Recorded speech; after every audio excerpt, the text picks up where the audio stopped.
everybody, welcome back to another episode of the Atheist Apostate. Your host here, the AA. And we are coming back with episode number 2, the second episode of True Mormon History. So before we start off, I just want to start by saying this video, like the other one, is not intended to attack members. This is not against the members of the church, nor am I against the members of the church. I am out here only for one reason and one reason only: transparency. So every video I do, all the information that I provide is so members of the church and investigators of the church can know the true, transparent history. So I'm presenting the LDS side with Mormon Fair and past leaders of the church, and with former Mormon scholars and historians and proponents of the church.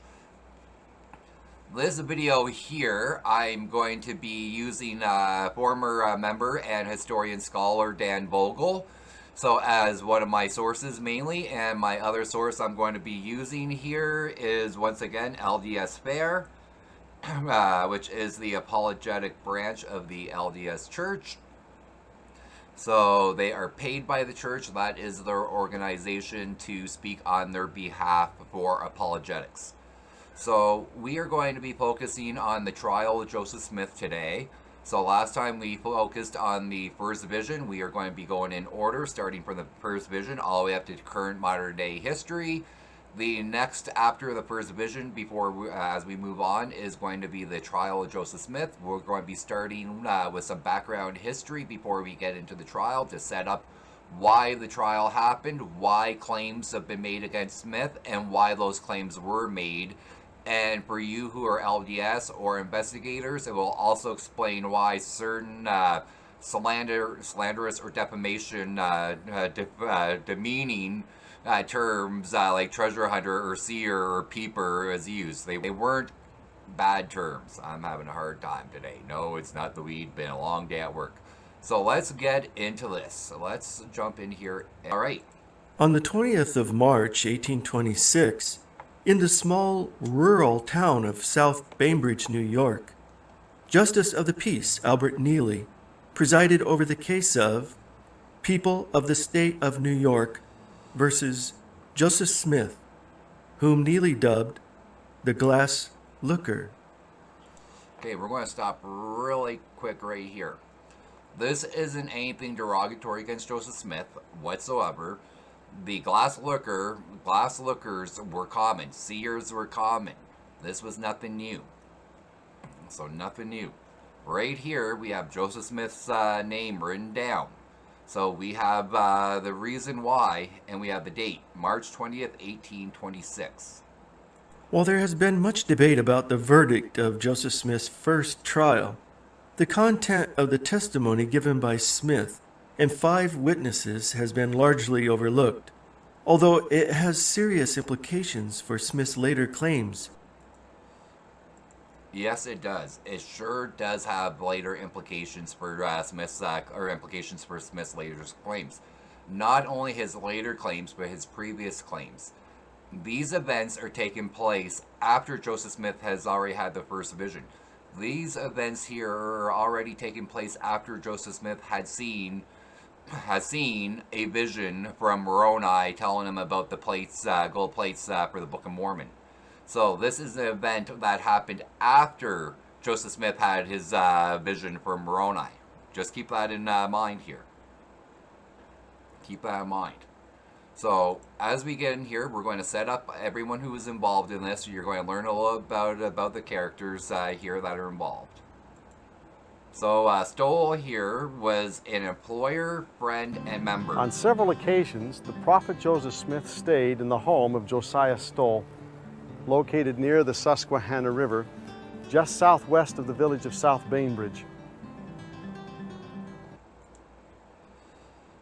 So the church does not deny that Joseph went down and stayed with the Stoll family. So they are openly admitting that. They have no problem with that whatsoever. So neither do I. While here, Joseph discussed his spiritual experiences, Josiah's Spanish silver mine project, Okay, we're going to stop here again. I'm sorry for the stops, but there's points for this. So, we're told by their apologists, that's the Mormon apologetic group, that Joseph Smith related his spiritual experiences outside of looking for the Spanish gold in the supposed gold mines. Yes. So that experience, like I just told you, one of them was his experience getting visited by the angel Moroni. So that happened before this event. So that's one of the experiences that he talks about. And the church does not deny, as you heard, that they are looking for gold mines. It appears around 1825 that Josiah Stoll had some interest in kind of a get-rich-quick scheme. Oh, the church isn't denying this. A get-rich-quick money-making scheme. The church is not denying this fact. Do you guys get that? So, Josiah is being clearly put out on the ringer here that he was looking for treasure. There were reports that down in Harmony, Pennsylvania, that there was Spanish treasure mine, and Stoll concocted the idea, well, perhaps this Joseph Smith, who has these unique abilities. So Stoll went to Smith. Here they're saying it. They're not denying it. They went to Smith. So if you members of the church, if you investigators who get upset over Joseph being called a treasure hunter, now you know why he was called a treasure hunter. He was hired to hunt for a treasure, to divine, to scry for a treasure, and we will be getting into this in testimony. The church does not deny this. Could help me locate that treasure. Joseph Smith agreed to help Josiah Stoll along with his father. So, stop again. Smith agreed along with Joseph Smith Sr. and a few of the neighbors. Joseph's probably doing it not so much to try to help Stoll, but to help the family. Whoa. Not so much to help Stoll. This wasn't some type of charity. This was to help his own family. And we're going to see the real reasons, not just the reasons the church claims today, but what comes out of former members' mouths, former family members of Smith. Smith looked into his stone and described Stoll's house and outhouses, which meant not only the latrine, but the barn, chicken coop, tool shed, and other outbuildings. Stoll was impressed and hired Joseph on the spot. Joseph's Whoa. And hired Joseph on the spot. So we're being told, and you're going to hear who the source is in a moment. We're being told from a very reliable source you're about to find out from, that Stoll went to Smith, saw him divinate, which was put a seer stone in the hat. So he put a seer stone in the hat, held the hat, put his face into the hat, and divinated, saw with the seer stone, and related Stoll's home inside and out. Inside and out. And that's why Stoll hired him. So let's find out what else is said and who our source is. Joseph's mother, Lucy, said that Joseph at first refused the offer, but that Stoll was inflexible in his purpose and offered high wages to those who would dig for him in search of said mine, and still insisted upon having Joseph work for him. Okay, so we have Lucy Mack Smith, the mother. This is the mother of Joseph Smith Jr., the wife of Joseph Smith Sr. This is his mother recounting Lucy Smith, that's his mom, preliminary manuscript, 1845, LDS Church History, Salt Lake City, Utah. So page 43 of that of the Church History Library from 1845. Where are we here? This is directly coming out of Smith's mother's own mouth. So this isn't someone, coming up and saying, they heard this, this is secondhand, this is firsthand information from his mother, and we will find out how she knew this even more shortly on. But she says, Stowell was inflexible in his purpose and offered a high wage to those who would dig for him. So they were offering money. Now remember, Smith said he didn't do this. Remember, Smith said he didn't do this for Stowell. They're saying that he did this for himself. So for his family. Let's see what else is said. On the 1st of November, an Articles of Agreement was drawn up and signed. It stipulated how the group would divide the treasure. So Smith, who didn't want to do this for Stoll, did this for money and was offered a lot of money, they say. Offered a lot of money. So for this, and we'll see why, and we'll find out how much money. We get actually told by Lucy Smith, Max Smith, later on. We actually get told by her how much Joseph made per month and why he did it, because, we get told that. But this is a contract. So if I go back over here, in this contract, you're going to see Joseph Smith Sr., Joseph Smith Jr. The church does not deny this. The church, they can't. It's in contract. There it is. They have published it in the past. So the church will try to whitewash this.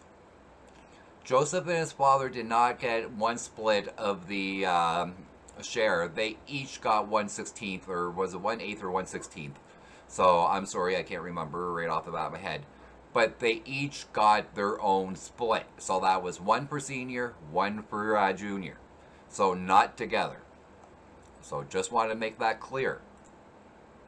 The document, which was published in Salt Lake City in 1880, identified 11 shareholders in the company, although all were not present for the signing. All right, so here we have Joseph and the church agreeing that there was money involved in this endeavor. So there's no disputing it whatsoever that there was money involved. And this comes in later on when we hit the trial. Right now, we are establishing the character witness of our people involved. All right, so let's go back here and see what they say. We know coming due is a major mortgage payment, and the Smiths needed this money desperately. So All right, we know that the Smiths had a mortgage payment and needed money. So before Smith went down to work for Stowell. So this is the church admitting to this. This is BYU Journals, the Church Apologist Fair. Let's hear more. the contract was struck, and What? Let's listen to this again. we know coming due is a major mortgage payment, and the Smiths needed this money desperately. So the contract was struck, and The contract was struck. Did you hear that, guys? Look here. Did you hear that? A contract was struck.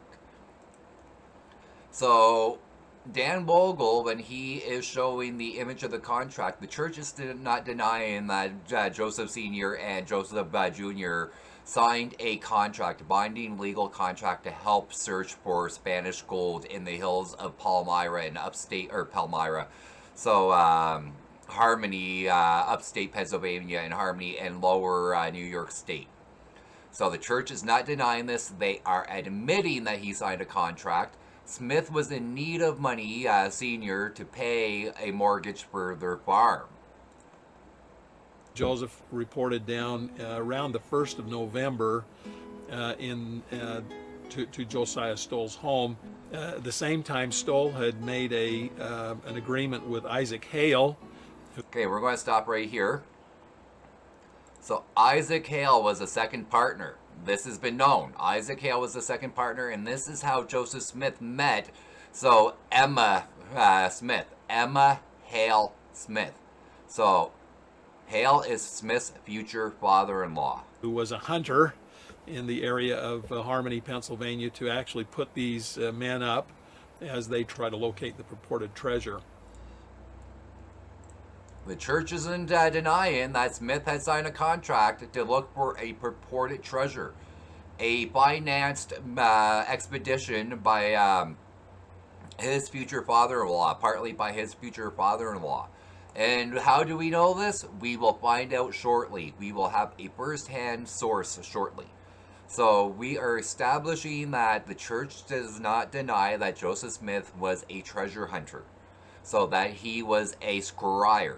So he was not the first of his time. He was far from it. There was others, and we will get to this. This is why none of this is offensive like it will be claimed soon.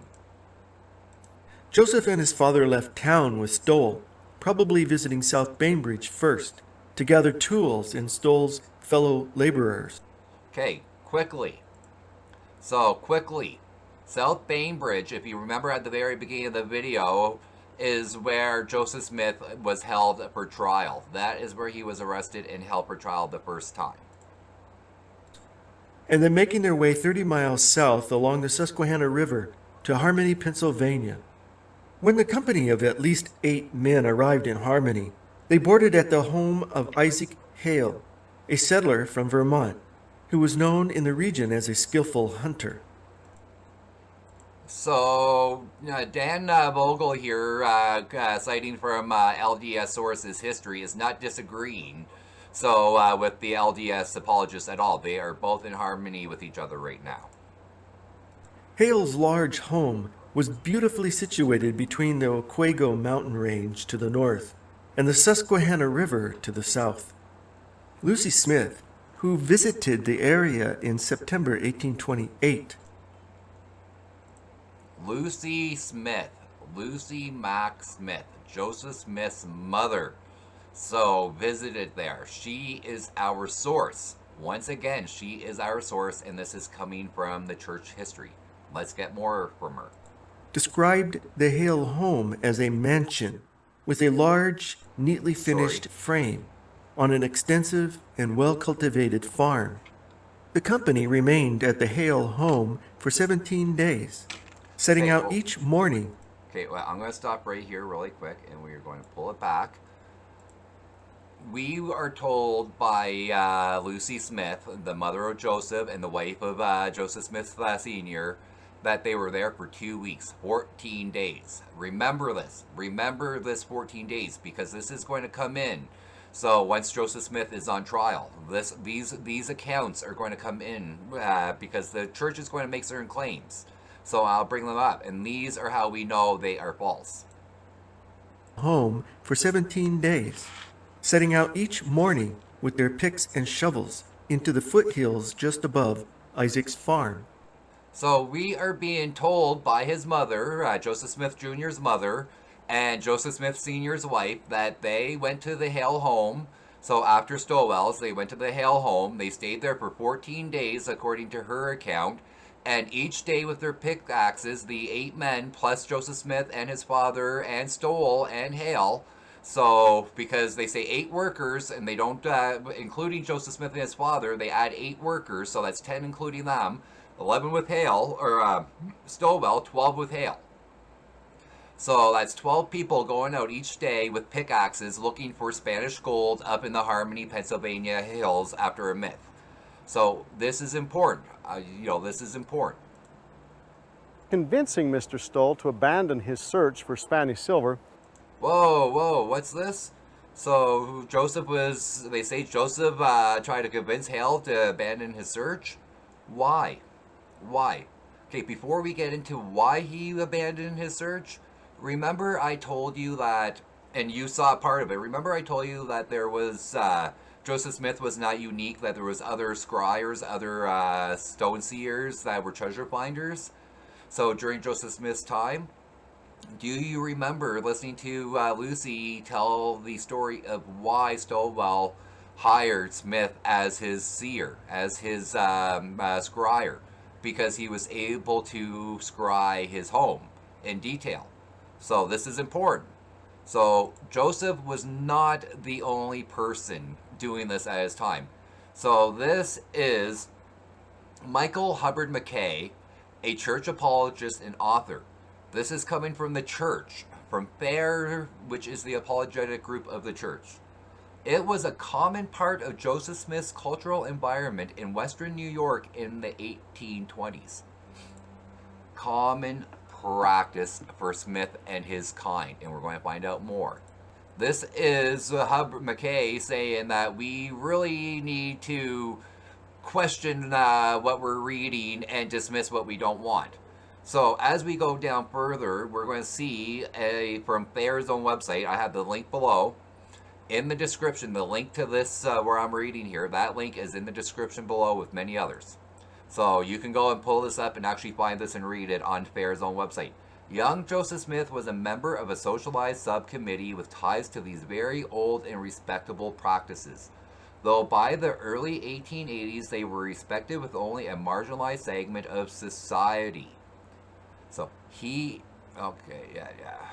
even in Palmyra, he was not unique. So, in Michael Quinn's words, until the Book of Mormon thrust young Smith into the prominence, Palmyra's most notable seer was Sally Chase. Joseph Smith wasn't even the most notable. Sally Chase was a contemporary of his at the same time in Palmyra, upstate New York. So the things that Joseph Smith is going to be tried for, the things the church is publicly agreeing with right now to this point, so, and they will agree that Sally Chase, they do bring up Sally Chase and don't deny her. They actually use her as a defense that Joseph wasn't doing anything, bad, so they're just going after him. Well, yes, that means he wasn't unique, is right, and he wasn't a prophet, seer, and revelator. There were many prophets, seers, and revelators. Many. The church is just being coy with you and playing semantics. Palmyra's most notable seer was Sally Chase, who used a greenish-colored stone. If you go onto Mr. Vogel's site, a former LDS scholar and historian who left on good standing from the church, he left, not excommunicated. He could not harmonize what he discovered to what was the truth and left. So if you go, he actually goes into more detail of Sally Chase and Joseph Smith, and how Joseph Smith is reported by, I believe it was Pratt or one of those Cowdery, Pratt or Cowdery, reports that Smith actually, one of his stones, the Chase stone, came from the Chase well. The Chase stone, Sally Chase. The Chase stone, Sally Chase. His Chase stone came from her well. William Stafford and his brother Joshua Stafford also had seer stones, or peep stones, which looked like white marble and had a hole through the center. The church is openly admitting to this. They are no longer denying this. This is something that they're no longer denying. So why am I bringing this up to you guys? Because Joseph Smith and the church are about to either, one, whitewash or deny some of these allegations. So when they say Joseph Smith tried to talk out Stowell from continuing digging, they whitewash it, and so does Joseph, and it's not whitewashable. We are about to see it's not whitewashable whatsoever. Believed in Joseph to the last, saying that he never knew anything of him but that was right, and also knew Joseph was a seer and a prophet, and that the Book of Mormon was true. Okay, we're going to stop here. Not incorrect whatsoever. Stoll, to the very day he died, was a supporter of Joseph.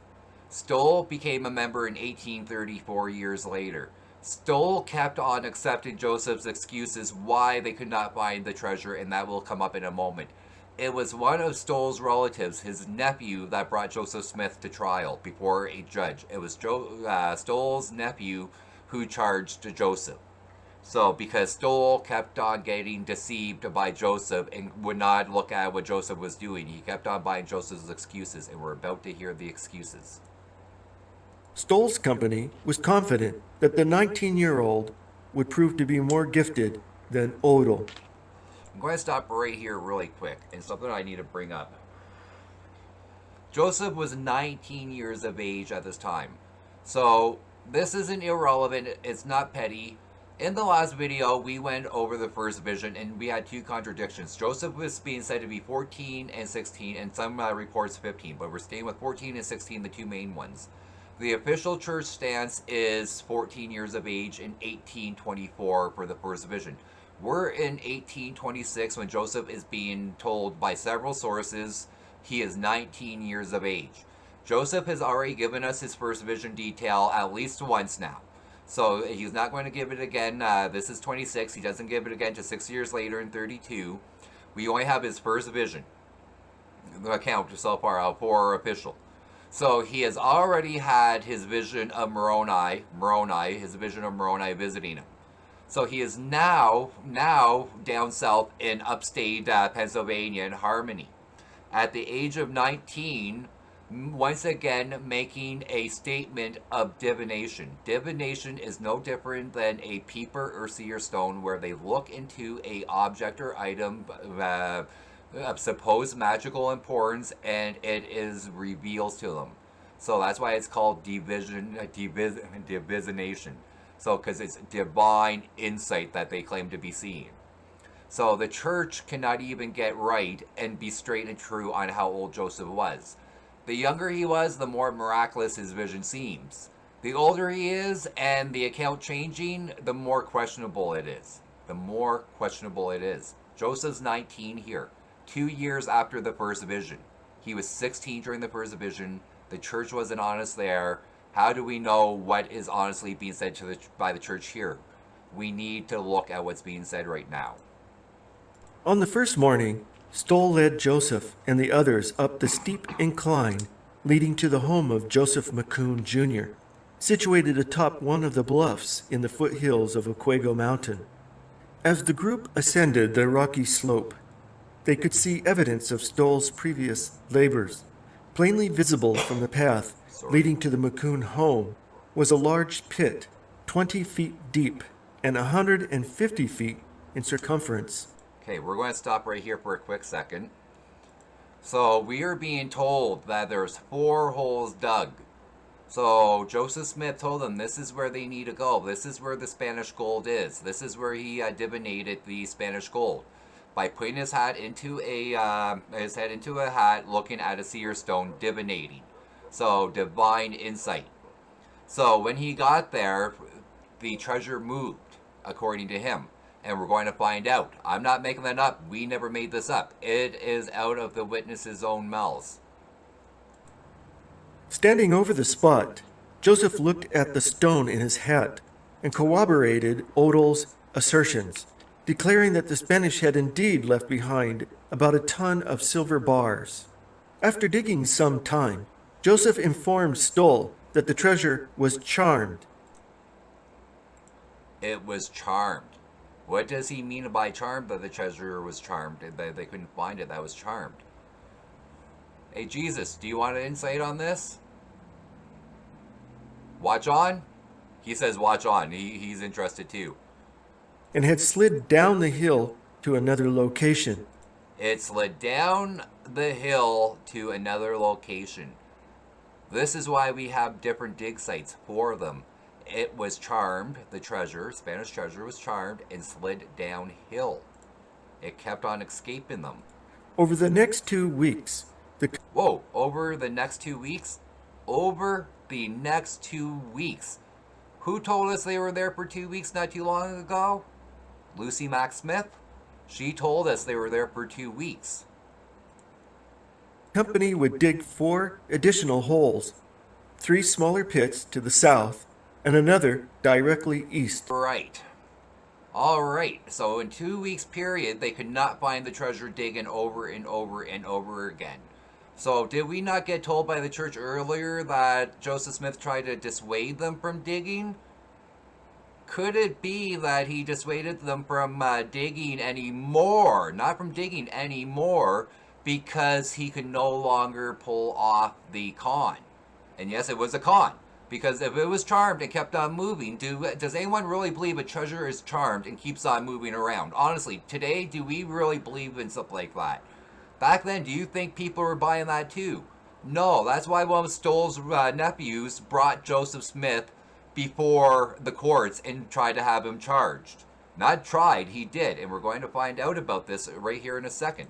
In his brief 14-year career, Joseph Smith, founder of the Mormon faith, faced many legal difficulties. Many legal difficulties. In March 1826, the 20-year-old Joseph Smith was arrested and brought before South Bainbridge Justice of the Peace Albert Neely, under the charge of being a disorderly person and an impostor. Okay. Disorderly person and an impostor. This is why we went through everything we just went through to get here.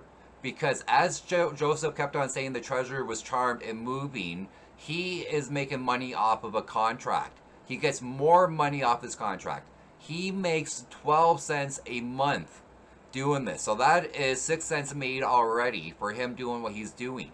So this is why Stowell's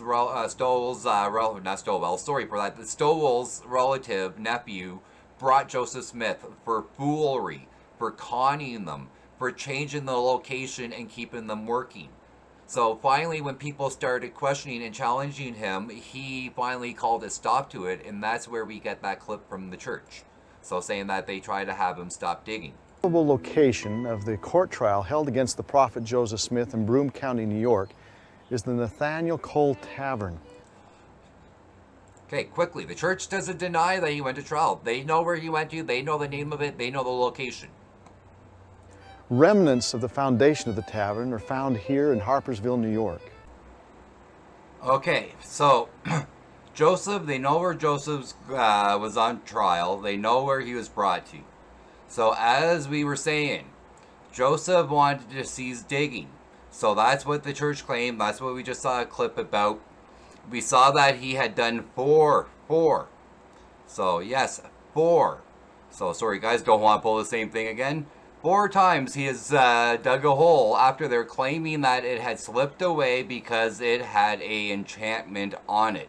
So this is what we're going to hear from Joseph Smith. Let's go to Joseph Smith. Nearby Broome County for trial there. Who concealed the major role he played in this venture. That's Joseph Smith who concealed that role. I kind of clipped that part out by accident, sorry. When he wrote about it, was ambiguous about the circumstances leading to the disbandment of the project. Ambiguous. Don't want to sound condescending, but for anyone who's doesn't know what that word is, vague, kind of, hesitant. What's the other words you can use? Avoidance. So untruthful. Many different words you can use. But this is what Joseph Smith says about his reason for wanting to quit and why he suggested to the party that they quit. So here we go. Let's switch over and let's do this. After nearly a month without success in our undertaking, he said, finally I prevailed with the old gentleman to cease digging after it. According to Isaac Hale, young Smith gave the money diggers great encouragement at first. But when they had arrived in digging to near the place where he had stated an immense treasure would be found. Okay, so let's stop here for a second, guys. Smith says after 2 weeks and finding nothing, they left. He didn't tell anyone that, it was enchanted, it kept on slipping away, they have to keep on looking for it. He doesn't tell you that. So we know because we have witnesses that are family members, and we get it right from Hale himself. And here's what Hale was saying. Hale, his father-in-law. So this is Smith's future father-in-law. We heard young Smith gave the money diggers. So what the church accepts. Young Smith gave the money diggers great encouragement at first, but they had arrived in digging to near the place where he had started on immense treasures would be found. He said that the enchantment was so powerful that he could not see. They then became discouraged and soon thereafter dispersed. And we're going to listen to Dan Vogel, who finished reading it, but I wanted to hammer that home. So Smith said they got discouraged because they couldn't find it. Hale said they got discouraged because Smith said it kept on changing. We know from the nephews of, Falwell, Powell, or no, I'm getting the name wrong. Anyways, we know who we're talking about. Long day today.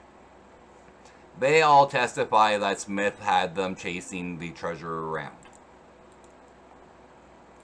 He said the enchantment was so powerful that he could not see. They then became discouraged, and soon after dispersed. Hale's nephews, Joseph and Hyle Lewis, said their digging in several places was in compliance with Peeper Smith's revelations, who would attend with... Whoa, whoa. Did they say Peeper Smiths? Why would they call him Peeper if that was offensive to Joseph? Could it be because he was a peeper? He was. Oh, no, no. No, Jesus says he was also a seer. So he used to see, and so I'm sorry, Jesus, you're right. You're right. Yeah, he says he wasn't giving Joseph Smith the images. He said Joseph, that wasn't him. You sure he didn't give that to Joseph? Okay, you're positive. That's why you called it a seer stone too, because he wasn't seeing anything by you. Got it there from the guy upstairs. Yeah, you can come down after I've edited this video and get it going and jam. Yeah, he's been a little fussy here and having a tantrum and chilling out now. So yeah, guys. They called him Peeper Smith Revelations because he was a why can't I get that word out today? Earlier today, this is the second part of this. I had to go to work and I'm filming this after work now. Divination. So he used divination. So like I said, divine interpretation, revelation. So Smith was a peeper seer. It's not an offensive term to call him that. It was not derogatory like the apologists are later going to claim in this video. It's just a pure simple fact of what he was, and they admitted that he was not the only seer slash peeper. So they admitted to Chase and the two brothers and others. So this isn't anything that they're trying to, deny. They've actually used this as a defense. With his peepstone in his hat, and his hat drawn over his face, and would tell them how deep they would have to go. But when they would find no trace of the chest of money, he would peep again, and would weep like a child, and tell them the enchantment had removed it on account of some sin or thoughtless word. Finally, the enchantment became so strong that he could not see, and so the business was abandoned. Finally, the enchantment became so strong that he could not see, and so the business was abandoned. Did Joseph not plead for them to stop digging? Was it him not saying that that there was nothing there? No, he pleaded with them to stop digging is horse crap. The party, so the people who signed this contract we just finished talking about a few minutes prior, no longer had faith in Joseph, and he knew between the Hales and Josiah Stowell, thank you, Stowell's nephew, and Joseph and Hale Lewis,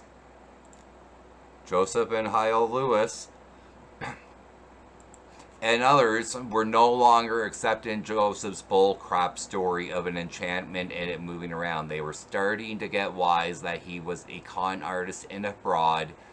And Joseph wasn't stupid. Joseph was a smart man. So don't think he was stupid. He realized the gig was up. So church might be right. I will give benefit of the doubt.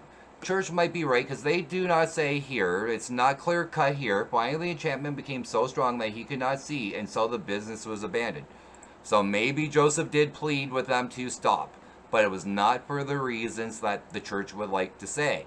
It was because he was no longer able to pull off his charade. This is coming directly from Mormon history, a new chapter about to be published. So coming from Journal 24, April 30th, 1879. This is coming from the church's own stuff, guys. So Joseph Smith was a treasure seeker. Joseph Smith was a divinator. Joseph Smith was a seeker or a seer and a peeper, which means he used a stone to divinate, so to see. So I'm sorry, that's just the fact, and I know that offends members of the church, but the church doesn't even deny it. It's part of the history that they've tried to whitewash because it's no longer, it's distasteful to them. So it's an embarrassment and distasteful to their history because it's something that they were able to whitewash and move away from, and it's now been resurfaced over the last 20-some years. And so the business was abandoned. After convincing Mr. Stoll to abandon his search for Spanish silver, See, after convincing him, now we're going to come to the trial of Joseph Smith Jr., the glacier. So why do they call him a glacier? Because he used a peeping stone. So he was a seer, a peeper. So his own brother-in-laws, cousins, because it would be the cousins or nephews of Hale. So it'd be his second cousins through marriage. So to Emma, so even say the same. The next day, a trial was held before a magistrate. It's an interesting trial. We don't know a lot about it, but it was brought forward by a man by the name of Peter Bridgman. Yes, Peter Bridgman. Peter Bridgman is Stowell. Why do I want to say Stowell? Stowell's nephew. So, and this is what we get from him. Prisoner examined says Oh, sorry. that he came from the town of Palmyra. Oh, sorry. My mistake. This isn't the testimony of. I should have been clear about this. This isn't the testimony or statement from the nephew of Stoll. So this is the judge, Justice of the Peace then, so presiding over the trial of Joseph Smith Jr. So this is the justice himself speaking in accordance to his interviewing Joseph.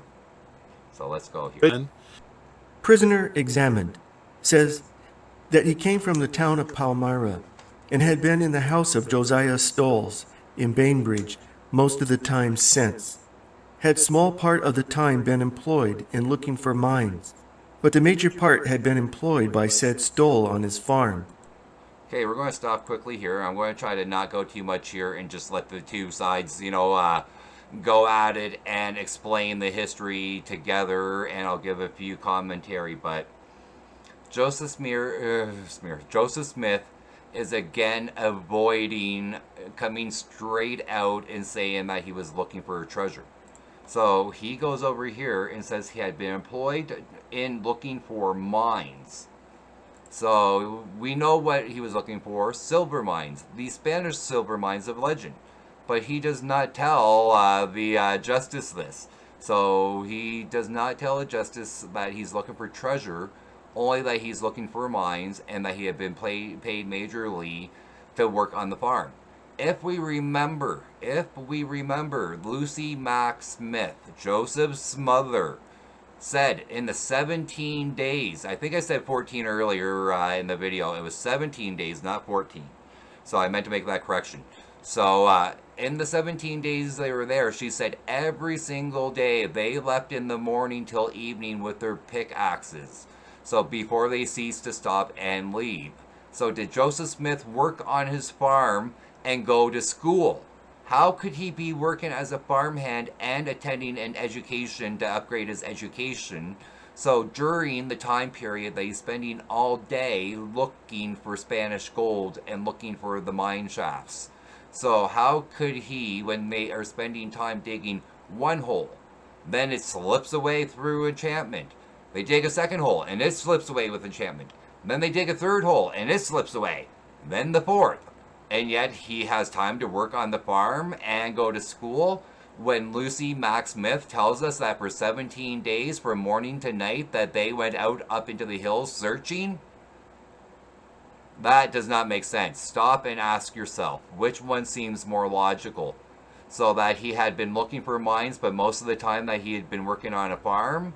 Or what Lucy Mack Smith said, with a signed contract. Don't forget, they had a signed contract, and the Smith farm, senior farm, was up for mortgage payment, and they needed the money.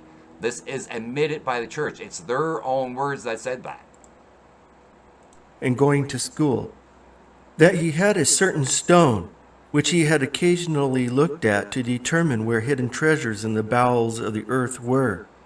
that he professed to tell in this manner where gold mines were, a distance underground, and had looked for Mr. Stoll several times, and had informed him where he could find those treasures. And Mr. Stoll had been engaged in looking for them. See, Joseph goes and contradicts himself. He is so prideful and he wants people to recognize him so much that he goes and then contradicts himself. So he goes and says, and let's go back, he had a certain stone where he had occasionally, and it wasn't against the law to occasionally look and try to determine where something was. Let me be clear about that. Let me be clear before any proponent of the Mormon church comes and says, well, yes, so, but in Palmyra, New York, and in New York State, that was not a crime to do something like that. Well, no, it wasn't. It was not a crime. You are correct if you do bring it up, and I will bring it up right now. What was a crime was charging money, and then committing mischief and trickery, the two things that Joseph Smith was accused of. He would say he found the location, he would have them dig, and then claim it moved and have them dig, and kept on tricking. Trickery is one of the charges he was accused for, which is not allowed under what Joseph Smith is claimed is allowed to do here. So, free, yes. So, getting a part of the cut of the profit, if they find something, yes. But being paid and a cut, no. Not allowed. Peter Bridgman was the nephew of Josiah Stoll. Oh, yes, sorry. Let's go back here. So he tells them that they were looking for the gold mine. So anything he's confessing here isn't illegal. Everything that he confesses down here isn't legal. So why am I bringing it up? One, so people can't say that, yes, it was not illegal, because correct. But two, Stoll will later testify in this video, not too long down the road, we'll leave Stoll's testimony for himself. So you just remember this and why this is important, or going to be important. So let's go and hear the apologist. Mr. Stoll had been engaged in looking for them. Peter Bridgman was the nephew of Josiah Stoll, off his wife, Josiah Stoll's wife Miriam, was on her side of the family. And Peter Bridgman charges Joseph Smith with being a glass looker and a disorderly person. A glass looker and a disorderly person. A disorderly person is one, and if you go to Dan Vogel's page on here, his documentary on here, his presentation is strictly academic. So on his site, in this presentation that I'm using from him. So if you go there, let's listen here, and I'll finish telling you why. Let's go here. With being a glass looker and a disorderly person. All right, a glass looker and a disorderly person. Trickery.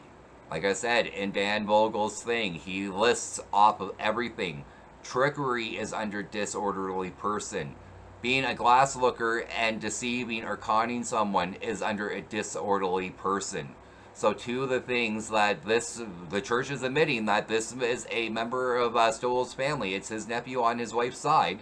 This is one of his nephews. So did not buy into the four-hole enchantment. So along with his future cousins by marriage, second cousins by marriage. So Emma's cousins, those three didn't buy into it. Who knows? We don't know how many of the others didn't buy into it, but we know those three didn't buy into it. So, and this is their defense over here on Fair. Let's, what they're saying, let's finish hearing. We don't know much about the hearing and really what went on. There's a small amount of records there to kind of piece things together. All right. We do know enough about the trial. We know enough. It has been manuscripts 3 separate times had been published. So in the 1800s period, late 1800s, mid 1800s. So if you go to Dan Vogel's site once again, and in his site you can also find in his description links to church, sites where this is accepted. So The church isn't denying this. The church is aware of this. The church knows this. The church is just trying to figure out a way to dismiss it and have an investigator and a active member accept it. So, and why is this important? Because at one point the church wouldn't even accept this, and they made excuse after excuse trying to dismiss it without talking to it, and we're going to go after former apologist Hugh Nibley. So we are going to go after former apologist Hugh Nibley. So Hugh Nibley was the leading figure speaking as an apologist for the church, and this is what he says about Joseph Smith's trial. Despite the account of an eyewitness and publication of the court transcript, Mormon apologists typically denied the reality of the 1826 trial. So despite the transcripts, so Nibley is saying that they are liars, that they don't exist, these transcripts, and the one witness that they do know about that he'll recognize. So we know there's more than that. The church even admits that there's more than that now, and this is one of the reasons Hugh Nibley is wanted to just go away and disappear within the church's eyes, because the comments like we're going back to in a moment. So the church no longer denies this any longer. Hugh Nibley's statement is outdated and no longer pertinent and needs to be hid in the church's eyes, because this is no longer what they're trying to teach their members and let their members know about. They're trying to be transparent about this while they're whitewashing it, and they can't be transparent and have Hugh Nibley's statement in here. It can't. Because if this court record is authentic, it is the damning evidence in existence against Joseph Smith. So Hugh Nibley says, if these documents the church is now accepting, the church is now talking about, that they're not, trying to lie about anymore, if they are true, so then the evidence against Joseph Smith is damning. So, if the court record is authentic, it is the damning evidence in existence against Joseph Smith, which he calls and cited in the mythical trial of 1826. He calls it a mythical trial. Stuff that we're watching the church accepting and answering right now, whitewash or not, the church is acknowledging this as authentic. So they're whitewashing it. You may disagree with me. They are whitewashing it, and I'm hoping you come out at the end realizing this. And one of the reasons you can tell they're whitewashing it is Hugh Nibley calls it mythical trial of 1826, during the time period that the church was still denying that this happened. We are inclined to regard A.W. Brenton's story of the 1826 trial as fiction. As fiction. A product of A.W.B.'s own wishful thinking. This is not what we're hearing out of church apologists' mouths, are we? No, it's not. So true or false? Is this what we're hearing coming out of the apologists' mouths for you members and investigators to what Hugh Nibley has just said? So are we inclined to believe the trial of 1826 for Joseph Smith was fictional? So are we willing to accept that it was a mythical trial of 1826? This was church teachings while Hugh Nibley was their church apologist. This is stuff they used to deny and say never happened, and Joseph Smith was never charged or arrested. It was all a farce by anti-Mormon and anti-Mormon literature, and it got to a point where they could no longer hide it, as the manuscripts were found in 1971. 1971, they found the manuscripts in the courthouses. And the church does try to do some countering to that you can't really read the, it's not that legible. You can't read. You've seen those court transcripts you're seeing I've been showing. Those are the transcripts that the church says, well, you can't really read them. They're not really legible, but they don't deny them. They accept them. FAIR accepts them. They don't deny them as legit. They just say they're hard and illegible to read. So, but we're seeing it. We're reading the stuff. I can read it. You can read it as we're going along. So, who's right? Hugh Nibley and past teachings of the church, or the modern teachings of the church with the scholars and the apologists of FAIR and the church now coming out and admitting to this and doing documentaries on BYU journals and on their websites. So on their website hosting it. Why? If this was a mythical trial, and if this is a wishful product or wishful thinking and a story of fiction, then why does the church accept it as true now? As an anti-Mormon invention. Interesting that in the court hearing, The charge is vagrancy, and the individual who's being charged is Joseph Smith, the glass looker. See, Hugh Nibley, leaders of the church at the time of Hugh Nibley and prior to that, who were endorsing that this was nothing but a mythical, fictional, wishful thinking, made up story. Your current and former apologists of these, some of these guys are from the early 2000s. The current church apologists of the church are still endorsing this down here, this little, that's why I have it on the corner. The church is still endorsing this new version. So Hugh Nibley and the old leadership are either correct, and this is fictional and myth and never happened, or the new leadership and the new apologists are right, and this did happen. It's one or the other, guys. It's not both. It's one or the other. Now do you guys understand why we left the church? People like myself and others left the church. It's unreconcilable things like this that you cannot harmonize. So you just can't harmonize it. There's no way you can. There's certain things you can, and you can justify, and then there's things like this where you can't harmonize. It's a true or false statement. True or false, it's mythical. True or false, that it is true. So that it happened. It's one or the other. Or Joseph Smith, the Okay, so court hearing, The charge is vagrancy, and the individual who's being charged is Joseph Smith, the glass looker, or Joseph Smith, the imposter. And so he's not being taken to court to see if he really is a glass looker. Or if whoa. What? Here, listen, let's pull this back for a second. Let's listen to this for a second. Let's listen to what he says here. What the hey? And so he's not being taken to court to see if he really is a glass looker or if he is an imposter. It's whether he's a vagrant. He's trying to confuse you. He's trying to confuse you. The glass looker charge is vagrancy. So, as I said, go over to Dan Vogel's site, watch his documentaries. He's got a 2-part series, 1 and 2. The trial, part 1, the verdict, or the testimony, part 2. So, in the trial, part 1, and in part 2,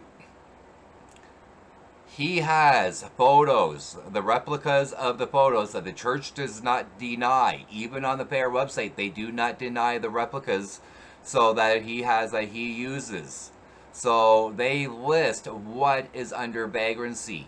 So, and being a con artist, being a trickster. So being someone who charges a service and fools someone off of it is a crime. So glass seeking. So seer, so peeper, scryer, those are terms that were used. Divinator, those were terms used in Joseph's day. Those are terms the church has said Joseph was, and gave, Sally Chase and others said he wasn't the only one. Why are you getting on Joseph's case? Why are you jumping on Joseph? He wasn't the only one. Look at Sally Chase. So she was even bigger than him in Palmyra. So, yet, on the other hand, here you've got the apologists in the church saying, well, he wasn't there for being a glass seer, so I don't know why they're saying that about him. They arrested him on being a vagrant. So, and this is important because he's going to make an accusation in a second. So let's see what the accusation is.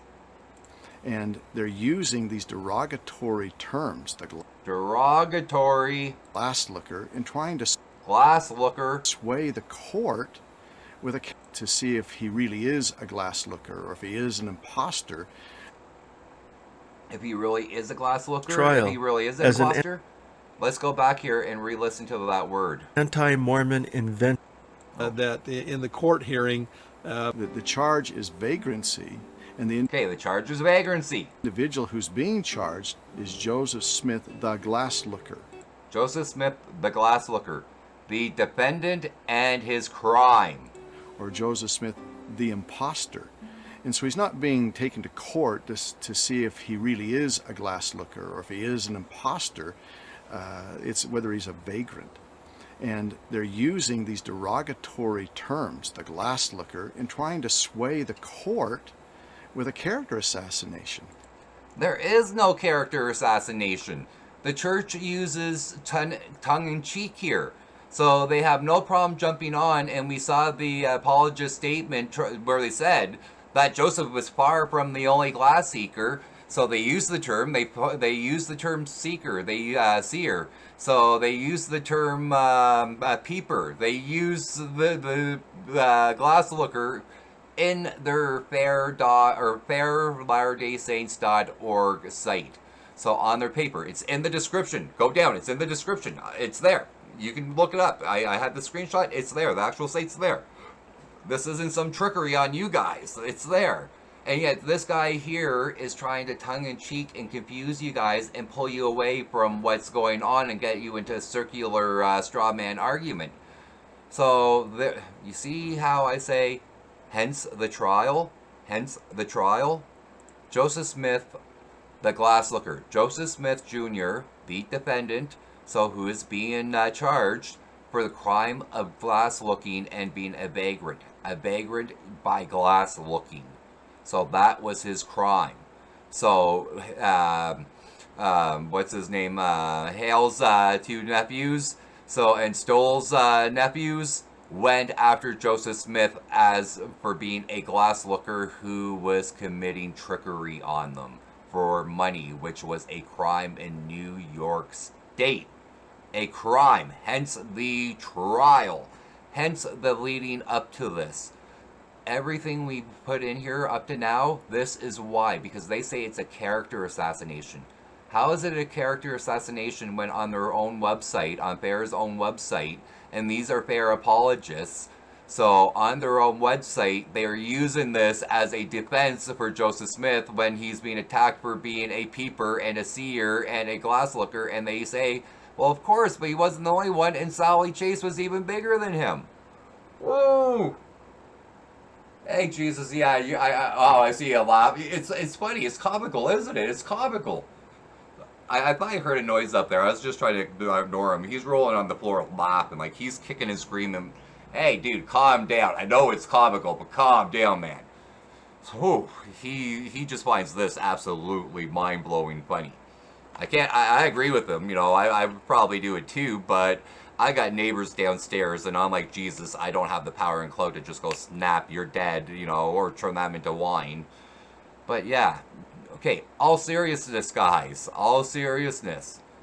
Do you hear what they're saying? Do you see what they're saying? Do you catch what they're trying to do to you? Do you see how they're trying to bring you around in a circle? They start off on the point at hand, quickly go off of it, come all the way around, back to point on hand. But in that point, they confuse you. They get off, they try to confuse you, they try to throw you off. Does that not leave you coming out? Let's listen to this one more time before we move on. One more time.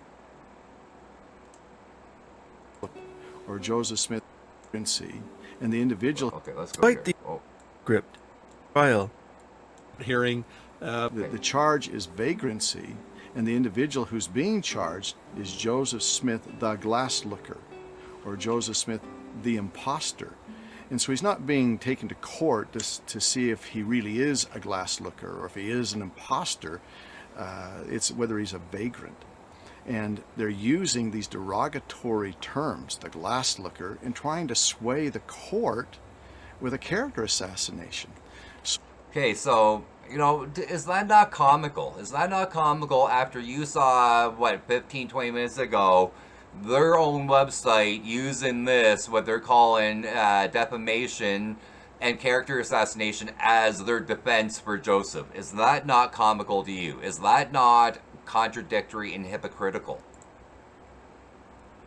True or false? True or false? So that even though this isn't a very solid charge that he's a vagrant, because that doesn't make any sense at all. He's there working for Josiah Stoll. So how's he a... Yes, he's working for Josiah Stoll, working as a treasure finder, a divinator, a seeker, a stone seer, a glass seer. vagrant? But that doesn't matter, because what our real concern is he's a glass looker. That doesn't all matter. What matters is he's a glass looker. This guy is, serious guy. Do you see the straw man circle, infallible circle argument here?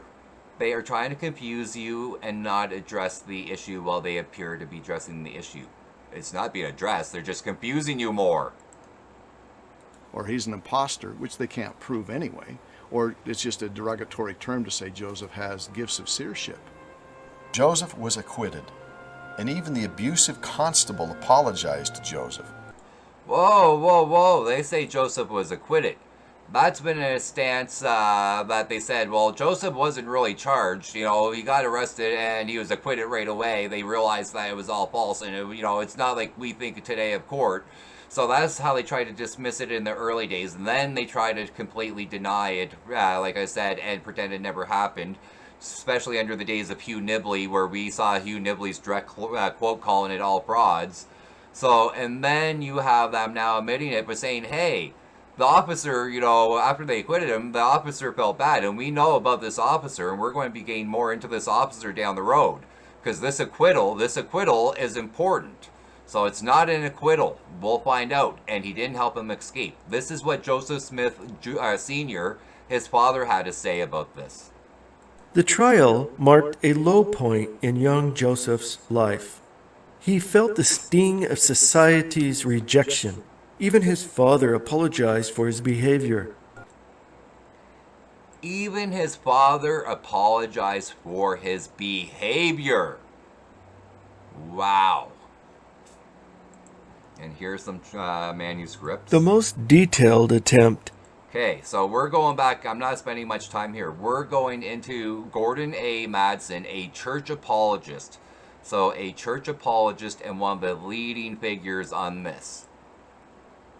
To interpret the trial records in harmony with Joseph Smith's claim that he had been acquitted is Gordon A. Madsen's Joseph Smith's 1826 trial, the legal setting, in Brigham Young University Studies for spring 1990. However, Neely's use of the term guilty. Okay, we're going to cover this. I brought that up. I want you guys checking out this author. He makes a presentation as if he was arguing as a legal defense for Joseph Smith in his book. He argues as if he's the defense lawyer for him. So the defense attorney. He is not giving you actual factual accounts all the time. He is arguing ifs, and then tries to focus on certain words. And we're going to start getting into terminology and how he tries to justify and whitewash what's about to precede this. And this matters. This is building up to how we know this is bullcrap. And that's what it is. I'm going to call it for what it is. This is bullcrap. We know what the church apologists are saying are bullcrap, and it's about to come up. Does not necessarily imply a judgment had been reached in Smith's case. Only that Neely had found sufficient evidence against Smith to proceed with a formal trial. Okay, this is important, because when we get to the arresting officer, the bailiff, the sheriff, whatever you want to call him, so who arrested Joseph, not only did the judge, what we would call a judge now, but the justice of the peace, which was Albert Neely that we've seen here, so who we actually heard repeat Joseph's testimony to him. So we also have the judge would charge the justice of the peace, and the bailiff would charge the county for their work. This was an income, and they charged, and we have the statements. So that 1971 finding I told you about that the church tries to say is blurred out and not that legible, it's legible, and you're going to be seeing it, and it's coming up. This all matters because of that. The mob persisted, however, and the constable eventually helped Joseph escape to safety. So, again, they say the constable helped him escape to safety. Why am I bringing this up? Because he did escape, but it's not the way they are making it to be. So watch here and find out, and I'll make more commentary soon. Josiah Stoll and Jonathan Thompson gave reasons for their belief that Smith possessed a genuine gift. But because New York law made no distinction between fraudulent and real scryers, the court had every right to treat Smith's defense as a confession of guilt and to convict Smith as a disorderly person. Did you hear that? Based on the testimony of Josiah, so Stoll, so Ann Thompson, which was one of the partners, if you look at the contract, his name's on there. But we're going to focus mainly on Stoll because it said that he stayed faithful to Joseph until the very end and defended him at the very beginning of this video. Near the beginning of the video, I said it was going to be important. This is why it's important. So because his testimony was damaging to Joseph. If you notice, I said Joseph avoids saying he was being paid for the treasure binding. So he said he was looking for mines and telling them where there might be treasure. So he's not saying that he was, telling them the treasure was there and then it moved and they had to dig there and then it moved. Stoll tells Neely this. Stoll tells Neely this. Based off his testimony in Thompson's, it went no longer from just, seer and not an illegal activity to now a trickster and disorderly conduct. Because now he's fooling people for profit. So by his own people, his own employer's hands, they had condemned Joseph Smith. So Neely said due to that, he was going to call in 2 more justices. It was going to be a 3-justice panel. So a 3-justice panel, and Joseph was on bail for this period. The sheriff here, and they mentioned it, the one who helped him escape, so went and informed the other 2 justices and charged them for it. We're going to come up to that. Not only did he do that, is he charged them for going and having to hunt down Joseph after Joseph escaped. You will be seeing this. This is why it's important. He has to go and hunt Joseph down, so to try to bring him back for the second trial that he's going to have to face. Stoll's constantly coming to the aid of Joseph Smith in terms of particularly character, his character reference to show that, hey, this is indeed a remarkable person, regardless of whatever. Regardless of whatever, he's a remarkable person. This is testimony from Stoll that ended up condemning Joseph before the law because the whatever was, no, that is illegal. You can't do that whatever. You cannot trick people for money. Wow. Rumors have been circulating. I know this young man. And, wow. And did I screw up again on the cuts? And he's a noble character. And he's a noble character. However, Neely's itemization at the end. Okay, Neely's itemization. So, guys, Neely's itemization. Remember how I said that the church doesn't deny the existence of the 1971 finding of the church manuscripts, or the church of the court manuscripts and transcripts? So, and they had been published 3 times prior in the 1800s. Remember I said that? Can you read this? I can read all of this. Cost. Warrant, 19 cents. And they're going to go over this. I'm just saying, I can read this, so I'm going to show you. Complaint upon oath. These are witnesses taking their oath. 25 point some cents. Witnesses.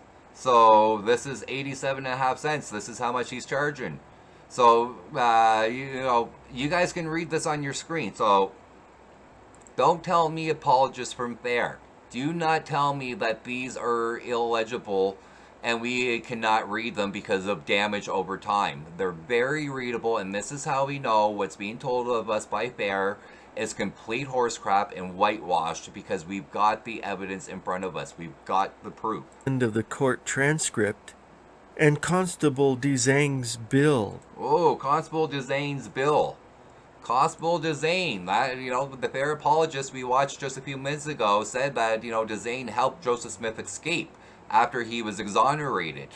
So he helped him escape, yet he has a bill, and we're going to see that bill, and where he charges to go get Joseph Smith, because Joseph Smith jumped his bail for the second court. Indicate that Smith's case did not conclude with Neely's verdict of guilty and Smith going to jail. Neely's itemization lists the following costs. We're going to go over this. The first item, warrant, 19 cents, represents Neely's issuing a warrant for Smith's arrest, 19 cents being the standard fee. And I'm going to stop right here for a second. We know when he says the standard fee, we know because there's actually a handbook, and they will show you copies. If you go to his site, you can actually see it listed down. All the fees for different things that's in the Justice of the Peace handbook, what you charge the county for which offense and what you're doing. So nowadays our taxes pay for that. We don't, but back then the county paid for all this. The county. So this is what, is being charged by Justice Neely to the county for Joseph Smith's trial. The second item, complaint upon oath, 25 cents, represents Neely's charge of 25 cents for taking Peter Bridgman's complaint against Smith as a disorderly person. The standard fee was 25 cents. Marshall's 25.5 cents is therefore likely wrong. I'm not going to be picky over that. That's just being picky. If I said, why did he get it wrong on half a cent, but, in the total it's right. Peanuts to peanuts, all is all. They're both agreeing with each other. There's no dispute on here. They're both agreeing with each other.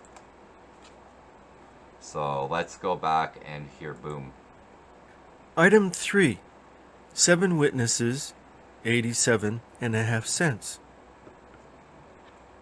There would be a charge for examining the witnesses and a charge for taking their bond to appear at a future time for trial. Only one such charge of 25 cents for the defendant and 75 cents for 3 witnesses is listed. The far safer conclusion, as I maintain, is that recognizance, as used in Neely's bill, means examining defendant and witnesses. I'm not really sure where Madsen's trying to go with this.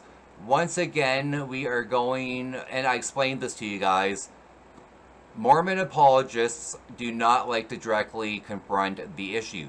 They either directly whitewash it or they start off and do that circular back. And during that circle, they pull you away from the topic and end right back at the topic. And this is what's happening right down here again with Gordon A. Madsen. So Madsen is saying nothing different than what is correct. So legally. So the charges are, the cost of the charges are correct. We know 75 cents for the witnesses are listed. So we have one of the witnesses that are being talked to. We have Neely telling us this is the account I got from Joseph Smith. So we went over it, where Joseph is vaguely accepting his responsibility. And at that point, Neely can't really do much about it because Neely has nothing really against him. Till you have Stoll and Thompson stand up and testify on Smith's behalf and condemns him. So Madsen doesn't even go near that. Madsen tries to stay away from that.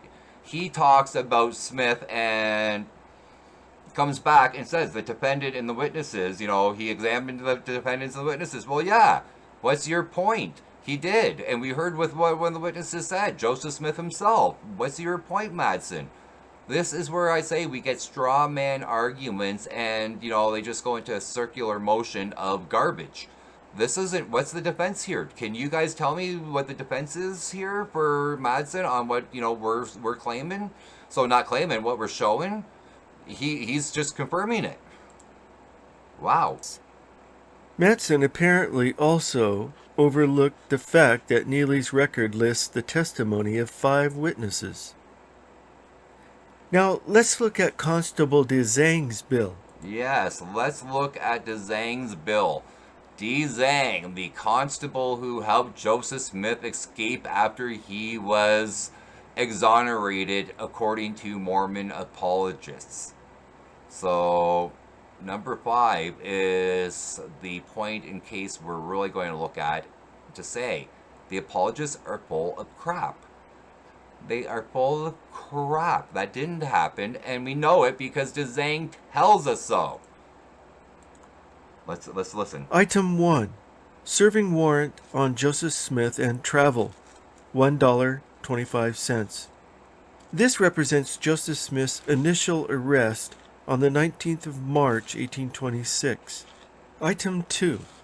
subpoenaing 12 witnesses and travel, $2.50.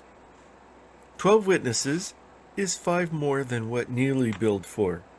It's possible that this number includes the 3 material witnesses that Neely recognized to appear at the Court of Special Sessions, and that some witnesses called to Neely's hearing were not. Okay, we're going to stop here for a second. The Court of Special Sessions, that's why I said when Joseph was screwed over by Stowell and Thompson with their confession, their testimony admitting they paid him to find treasure and that it kept on moving with enchantment, but they still stood behind Smith. That condemned him. He was found guilty. We saw that in the transcript at the very beginning, of this video. We saw it. So, and Neely decided that this was such a special case, and you can go over to Dan Vogel's, it's down the subscription, guys. It's just a simple scholarly historical documentary, unlike what I'm doing here. So as you can hear, he's very dry through it, but he goes into some great details I'm not going into. I'm hoping you guys go over there. So, but Neely called for a second court and put Smith on a bail till the second court was able to be called and the 2 other justices notified and they could get together. Let's go back over. I had to go through that so you guys got a little history here. Examined. Item 3. Attendance with prisoner, 2 days and 1 night, $1.75. DeZang apparently arrested Smith on the 19th of March, held him overnight, and attended the prisoner during the court on the following day. Item 4. Notifying 2 justices, $1. This is perhaps the clearest indication that Neely had found cause to have Smith tried at a 3-justice court of special sessions. So yes, Joseph was on bail. I'm going to repeat it again, on bail. So why would DeZang help him escape? He was not exonerated, he was on bail. So DeZang did not help him escape. Item 5. 10 miles travel with Mitimus to take him, $1. Discussion has centered on the meaning of DeZang's phrase, to take him, in arguing against Walter's earlier interpretation that DeZang took Smith to jail. Madsen observes, the phrase All right, we're going to stop right here. Let's stop right here and go back right for a second. I just want to get this to start back so we don't miss anything. DeZang had to go get Smith and return him again. Does that sound like he helped him escape? So why would he do that? Just so he could charge the county more money and ruin his reputation? Think on it, guys. Think on it. Come on. Think. Logical, rational thinking. Critical thinking. Like really. And they expect us to buy this stuff. So they expect us to buy this. Madsen observes, the phrase to take, then as now, meant to arrest or to capture, hence to take prisoner could more probably mean the act of arresting rather than transporting him somewhere, especially since no somewhere is mentioned. What do you mean no somewhere is mentioned? We know what court building, the church even knows. They told us the name of the court building. They showed us the location of the court building. If you go to the video down in BYU Journals, in the description, the link is there, you can get accounts of what the building looked like inside. I was going to leave it in there just to show how much they knew about the property, but I didn't want this being too long. It's going to be long, or that I wanted. But hey guys, they knew about this building. They knew where it was. They know where he was going back again. He was going to be appearing right before this, in the same place, before 3 people instead of 1. Let's not fool ourselves. Let's not, don't belittle yourselves. Don't let them belittle you. We're not stupid. We're smart. We're critical thinkers, guys. We can think for ourselves. Listen to what they're saying. Then listen to what the Dan Vogel is, presenting. And he's presenting church history and direct quotes out of a Mormon Apologist and which is paid by the LDS Church's book. So this is LDS's own defense right here. Madsen did not deny anything whatsoever except for trying to confound you that we have no clue where Joseph Smith was being taken. So we don't know that he was being transported, but he could be arrested. No, you're dancing around the issue and a straw man argument in plain semantics. Semantics. So he was arrested and transported because he took off. He jumped town. He left. So, and he had to be brought back. So he jumped and had to be brought back. One would expect Madsen to discuss the fact that there are 2 warrants and 2 arrests listed in Dzang's bill, but he fails entirely to acknowledge this issue.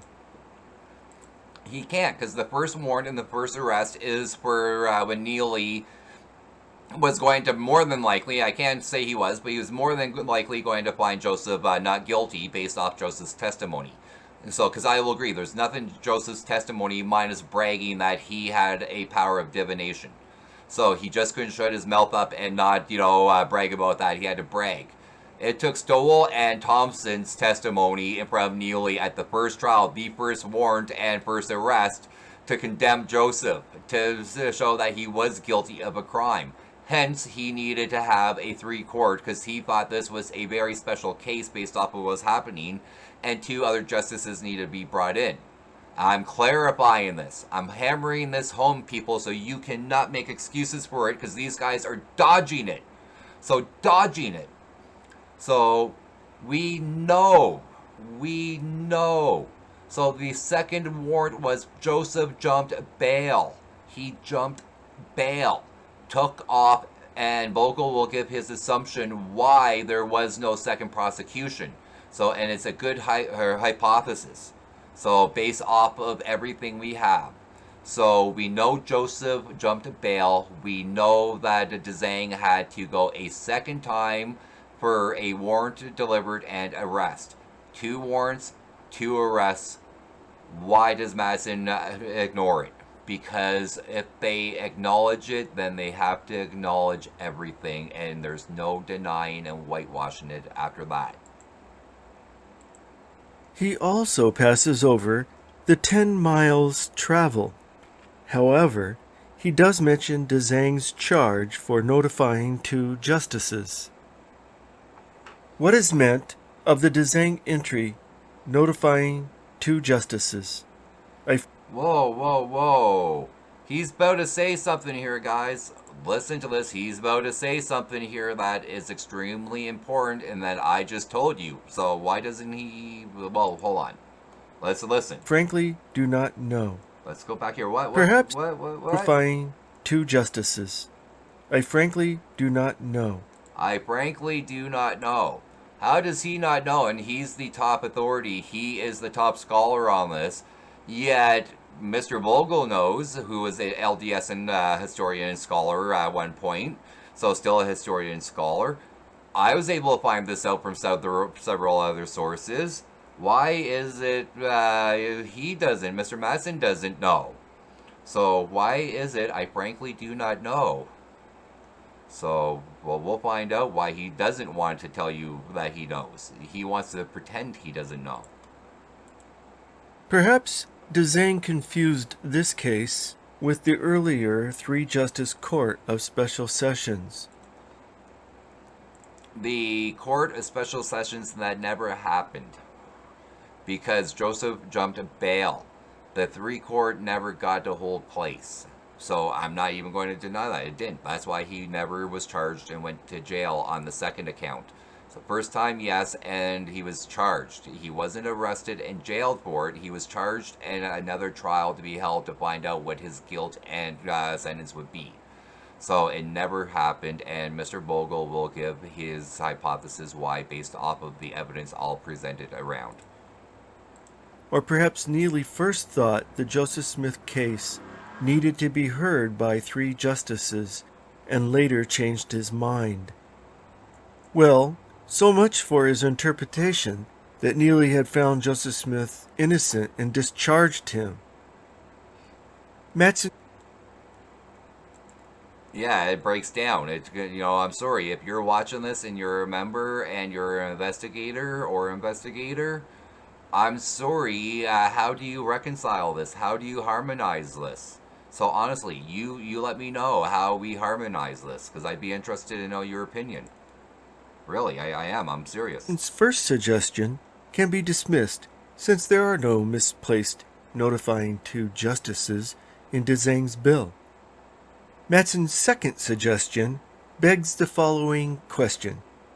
If Neely had called for a court of special sessions, as the evidence seems to indicate, why was not one held? Okay, and if I'm not mistaken, in my clip assembly here, this is the hypothesis coming up.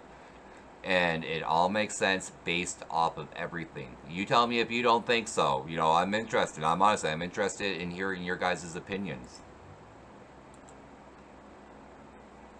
The historical sources suggest a possible answer. Bainbridge resident Abraham W. Benton claimed in 1831. Okay. Benton.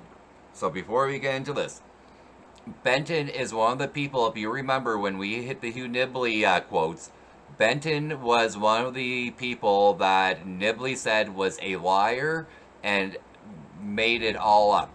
He said that this was made up. Hugh Nibley. So on behalf of the church, as a church apologist spokesperson for them, so this is the same Abraham William Benton, AWB. 1. That Smith was condemned, but, considering his youth, he then being a minor, and thinking he might reform his conduct, he was designedly allowed to escape. It is unclear. This is where the church apologists try to say that Dzang, the county sheriff constable who arrested Smith, apologized to him and then helped him escape. There's no mention of apology here, but this is where the mention of escape comes in, and this is in the Mormonites Evangelical Magazine and Gospel Advocate. Clear if Benton had attended the 1826 proceeding, but in bringing a warrant against Smith on the same charge in July 1830, Benton demonstrated that he was familiar with issues of the first prosecution. Smith even mentions a young man named Benton, who in 1830 swore out the first warrant against me. Did you hear that? The first warrant against him. They swore out the first warrant against me. The first warrant ever against him was issued by Dzang. We have it on record. So Joseph Smith is telling us Benton was there. So that is why Hugh Nibley is trying to discredit Benton. So because Benton was there. So, and yes, there was a possible release. And I'm not saying there wasn't. I think there was. And I think Vogel has it right. So we're getting close to there. The first for 1830, that is, as Joseph Smith's acquittal in South Bainbridge was immediately followed by his arrest and trial in Colesville. This time, Smith escaped conviction since the statute of limitations had run out. In an 1842 since the statute of limitations ran out. So remember that. And we're going to find out what those statute of limitations mean, because we're going to find out very quickly a few things here that kind of would make you go, well, if he wasn't guilty, if he wasn't arrested, why, according to, well, you're about to find out why. So I'm not going to lie to you. It's coming. I'm being meticulous, so you guys... Statement. I'm being meticulous because I don't want you guys having any doubt by the end of this video. I don't want you having a rebuttal coming back and say, yes, but you might have been wrong here, here, here. This video is going to turn out to be one long-ass video because I'm making sure there's no doubt by the end of it what Joseph Smith's character and reputation is. So... Joel K. Noble the Colesville justice before whom Smith would appear in 1830, also said Smith had been condemned in 1826, but that whisper came to Joe, off, and so he took leg bail. So he took leg bail. So he wasn't helped to escape. He wasn't apologized to and helped to escape. So a blind eye was turned, hoping that he would reform at the age of 19 and stop his behavior. That is why Joseph Smith Sr., in the clip that we heard, said he is sorry for the actions of his son. So because he was trying to get leniency from the public eye that he was a young person and could change. So, and this is all going to come round about in the hypothesis coming up. It's coming, I promise you. I promise you, it's almost there. Meaning escaped custody. In other words, someone suggested to Smith that he jump bail and leave town. If so, this would explain why a court of special sessions was called but not held in Smith's case. However, Smith's subsequent return to South Bainbridge, first about November 1826, seeking employment with Stoll, and again in January 1827 to be married by Justice Tarble. So he had come back again 8 months later, give or take, just after 8 months, from the last trial that he jumped bail on. So we can speculate if it was jump bail. We can speculate it. So doesn't matter either way, is he was supposed to face another trial and he never did because he took off. Whether he jumped bail on his own, whether someone helped him, whether it was Dzang who helped him to play devil's advocate, he jumped bail. So he jumped bail, and after 8 months he returned to the area. So shortly after this, we are going to be finding out about Joseph Smith's similar adventures going up into the hill Palmyra, the hill Cumorah in Palmyra. Not much different than this, and this is why I'm bringing that up too. This all leads up. The first vision and Joseph Smith's claims. So the trial of Joseph Smith for being a trickster, a fraudster, a con artist, and yes, I'm going to call a spade a spade. That's what he was accused of. That's what he was convicted and charged of, and then he was put on bail, not acquitted. Terms, we got to watch terms. He was put on bail while waiting for another trial to convene when he took off, and it never got a chance to happen because by the time he came back, and we'll find out in a second here why he was able to come back and not be arrested, he was no longer able to be prosecuted. And shortly after this, so we start getting into the Book of Mormon discovery. So which, you guys, I'm sorry for that one, but you're going to get shocked out of your pants. Suggests that there was more involved than Smith's escaping custody. If Smith had escaped custody, would he have returned to South Bainbridge in such an open fashion? Not. Okay, guys, that is the Mormon apologetic view right here. That's their defense. Not likely. I would therefore suggest the following scenario. All right, and this is Dan. This is Dan Vogel, LDS scholar, former LDS scholar and historian, still scholar historian. Because of the unusual nature of Joseph Smith's case, Neely decided to have it heard by a 3-justice court of special sessions, and recognized Smith and 3 material witnesses to appear at the forthcoming trial. Subsequently, Dzang notified 2 justices and served subpoenas on 3 witnesses, but Joseph Smith did not show. And the constable eventually helped Joseph escape to safety. See, they say. And Dzang helped him escape to safety. That's the church's view on it. So I thought we were at the hypothesis part, but this is setting it up. When Neely learned that Joseph Smith had unlawfully crossed the county line into... Whoa! When he heard Joseph Smith illegally crossed over the county line. Well, how does he say that Smith illegally jumped the county line when the LDS Church apologists for Bear say that Dzang helped him escape? It's one or the other. So is Dzang lying? Is the church lying? It's not whitewashing. This is a lie. One or the other is lying.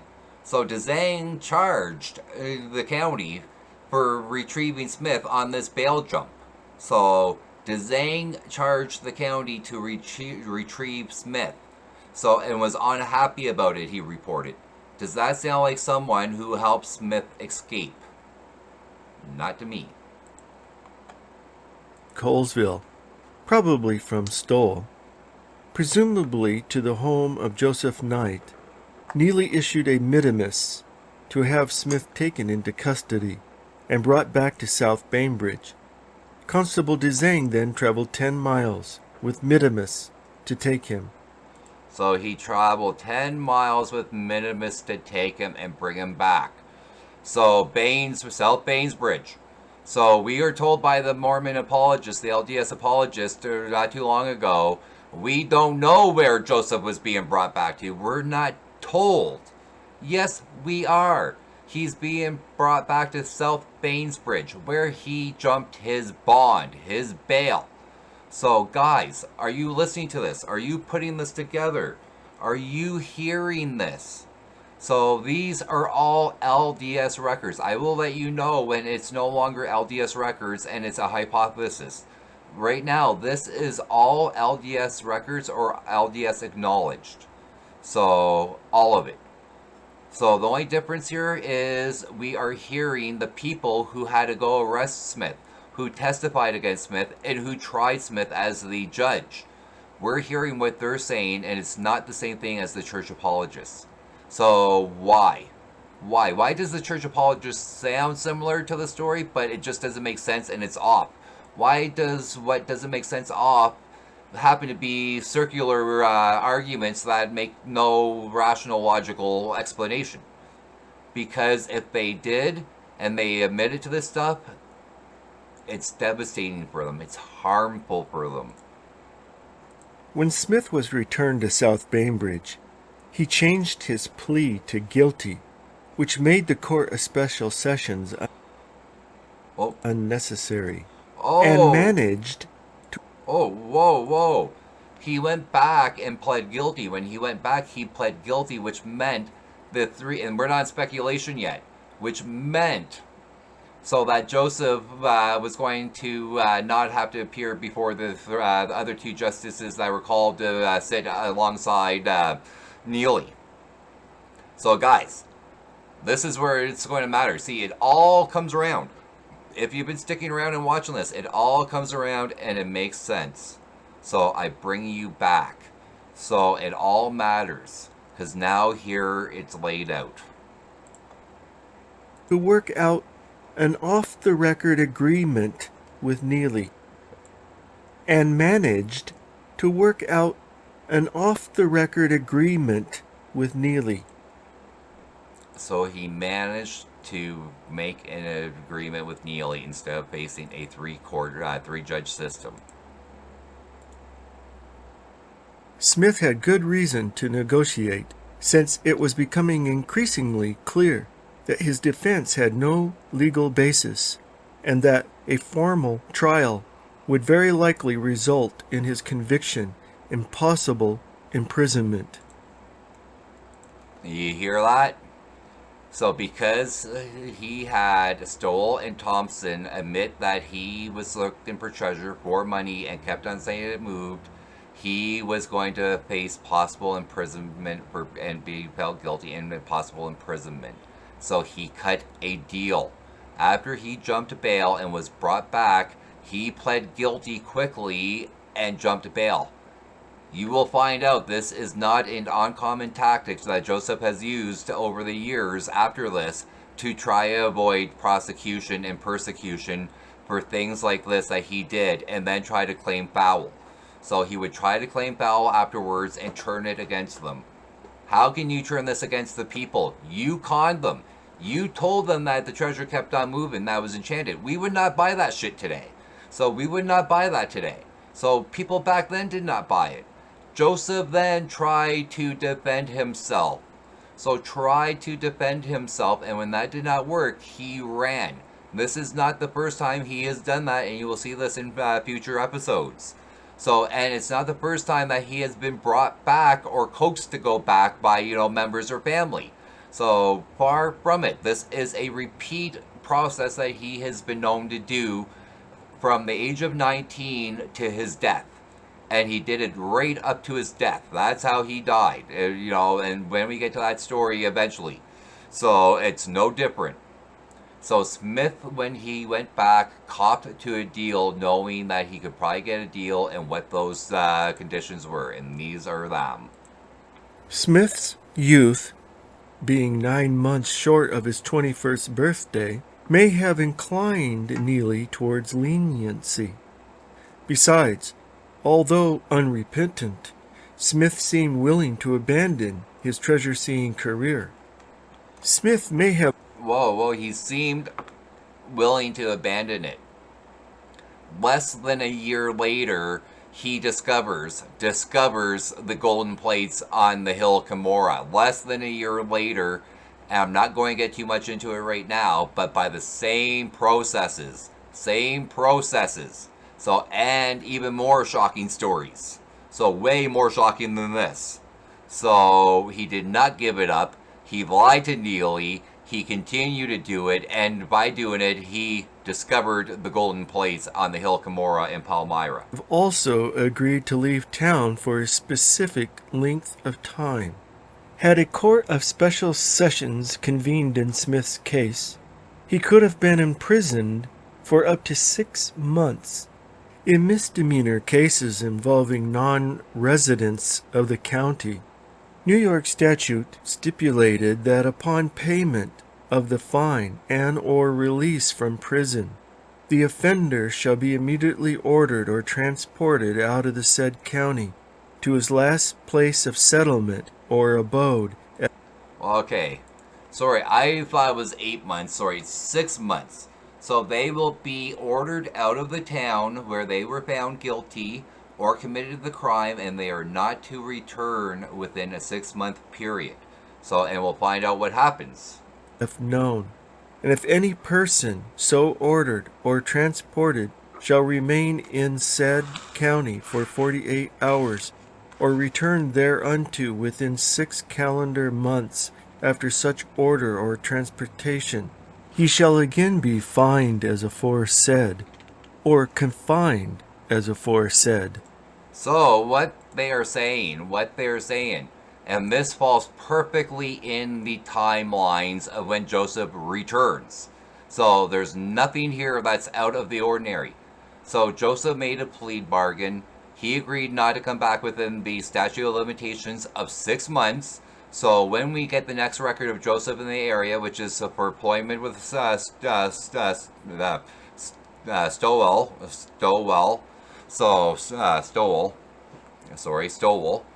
when he comes back, it's after 6 months. It's after 6-month period. So, yes, he left and stayed out for the time period, or he could have gone and faced trial again and gone to jail this time. So, the second time he comes back when he marries Emma Hale, so it's after a 6-month period, after he is okay to come back and not worry about being rearrested and re-prosecuted and possibly going to jail. So that is why, and the church officials use that as a defense. So the church authority, the fair organization, which is the paid apologetic branch of the LDS Church, use this as a defense. We saw it. They said, if he returned twice and unarrested, why would he be able to return? Why would he return if he was going to be found guilty? If he was found guilty, why did he return those 2 times? And they give the 2 reasons: to work for Stowell and to marry Emma Hale. So Emma Smith, his wife. So because he was able to go back, because he stayed out for the duration of period that is stipulated right here, shall be transported and remain in the said county for 48 hours if they don't leave or they're found in the county still 48 hours later. So, or return herethrough within 6 months, So they're saying right there, if they don't leave right away, if they're found after 2 days of being told to get out, or they come back within 6 months of being kicked out, so he shall be again fined as said, or confined as foresaid, which means he will be gone to court again and charged. So whether it's a fine or jail is up to the judge. So Joseph Smith did not come back till after a 6-month period to try to work for Stoll again and then to marry Emma Hale. So that is why. Neely may have insisted that his non-resident defendant leave town for the stipulated time. Thus, when Smith returned to South Bainbridge 8 months later, there was no worry of arrest. See? Oh, crap. See, there is no worry of arrest because it was 8 months later. Not 6 months. He waited 2 extra months later before he came back. So he had no worry of aforesaid trial or aforesaid jail time or fine. He was now legally able to come back. And that is why Joseph Smith never went to jail. That is why Joseph Smith was not charged and found guilty. Like the church states, they are not wrong. But they whitewashed the whole reason. And now you have seen the reason. I'm not going to keep on going on. I think this video speaks for itself. I think you guys are able to make your own educated decision. I think you guys know what is. So I am not here to try to bring down the members. I am not trying to destroy members' testimonies. I am trying to make you guys educated and the history transparent. So not hidden, not whitewashed, transparent. So I hope you guys enjoyed this video and got something out of it. And when I say enjoy, I hope it kept you guys watching and you guys got something out of this, and that you are able to come to a decision that you know is correct. I'm not going to try to persuade you. The decision is yours. The information's here. The decision's yours. So the next episode will be number 3. And we will be focusing on Joseph Smith's vision of the angel Moroni and his discovery of the golden plates before he takes off, up to when he takes off out of upstate New York for the final time. So until then, this was the Atheist Apostate with the trial of Joseph Smith, episode 2 of True Mormon Stories. This is the Atheist Apostate, BAA, saying good night, good day, wherever you guys are, and have a great one. See you later.